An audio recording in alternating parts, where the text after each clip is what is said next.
नमस्कार। आज मैं आपको एक टोपी वाले की कहानी सुना रही हूँ। एक टोपी वाला था। वह रंग बिरंगी टोपियाँ बेचा करता था।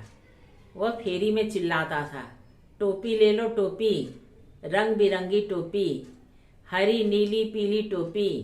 इसी तरह से वह गलियों में चिल्ला चिल्ला कर टोपियाँ बेचा करता था। एक दिन बहुत गर्मी पड़ रही थी। टोपी वाले की टोपी ज़्यादा बिकी भी नहीं थी। वह इधर उधर भटक रहा था। उसे प्यास भी लगी थी। एक तालाब में उसने पानी पिया। देखा पास में ही एक पेड़ है। पेड़ की छांव में उसे नींद आ गई। वह सो गया। उस पेड़ के ऊपर बहुत सारे बंदर थे। अब बंदरों ने देखा कि टोपी वाले ने टोपी पहन रखी है, तो बारी बारी से सभी बंदर आए और गठरी खोलकर टोपी पहन ली।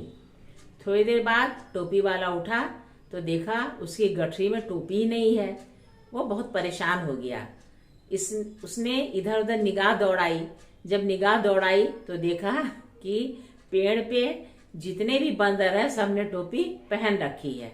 उसने अपने जेब से फल निकालकर दिखाया ताकि लालच में आकर फल ले लें और उनकी टोपी फेंक दें, लेकिन किसी भी बंदर ने टोपी नहीं लौटाई। उसने तरह तरह से जुगाड़ किया, हाथ जोड़ा, क्षमा याचना की कि भाई टोपी लौटा दो, मुझे बेचना है, नहीं तो मैं घर कैसे चलाऊंगा, सब टोपी तुम लोग ले गए हो।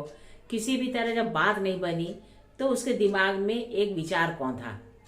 उसने क्या किया कि अपनी गठरी को फैलाया और टोपी जो उसने सिर पर पहन रखी थी उसे उठाकर चादर के ऊपर फेंक दिया।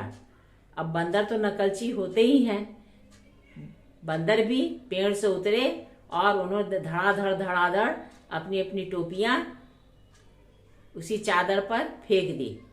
जब टोपियां सारी इकट्ठी हो गई तो टोपी वाले ने उन टोपियों को समेट लिया और गट्ठर बांधकर चला गया। इसी को कहते हैं अक्ल से काम लेना। टोपी वाले ने बुद्धिमानी का प्रयोग करके अपनी सारी टोपी वापस ले ली और वह बेचने चला गया।